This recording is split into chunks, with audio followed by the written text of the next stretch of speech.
The Dwarf People by Clara K. Bayliss. Very long ago, before the white people ever came into the land of the Eskimo, there was a large village at Pikmiktal-ik. One winter day the people living there were surprised to see a small man and a small woman with a child coming down the river on the ice. The man was so little that he wore a coat made of a single white fox skin. The woman's coat was made from the skins of 2 white hares, while 2 muskrat skins clothed the child. The father and mother were about 2 cubits high, and the boy not over the length of one's forearm. Though he was so small, the man was dragging a sled much larger than those used by the villagers, and he had on it a heavy load of various articles.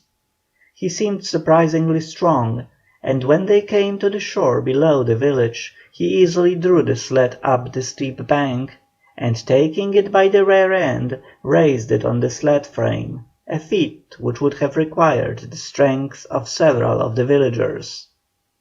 The couple entered one of the houses and were made welcome. The small family remained in the village for some time, the man taking his place among the other men, and seeming entirely at home and friendly. He was very fond of his little son, but one day, when the latter was playing outside the house, he was bitten so badly by a savage dog that he died. In his anger the father caught the dog up by the tail, and struck it against a post so violently that the dog fell in halves. In his great sorrow the father made a handsome carved grave box for his son, and placed the child with his toys in it. Then he went into his house, and for 4 days he did no work and would see no one.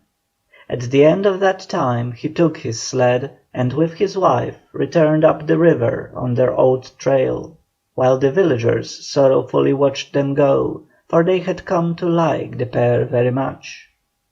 Before this time the villagers had always made the body of their sleds from long strips of wood running lengthwise, but after they had seen the dwarf's sled with many crosspieces, they adopted that model.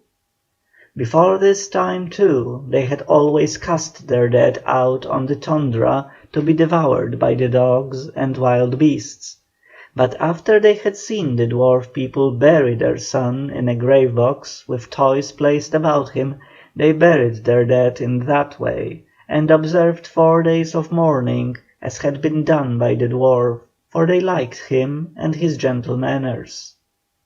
And ever since that time the hunters coming home at dusk and looking toward the darkening tundra sometimes see dwarf people who carry bows and arrows, but who disappear into the ground if one tries to approach them.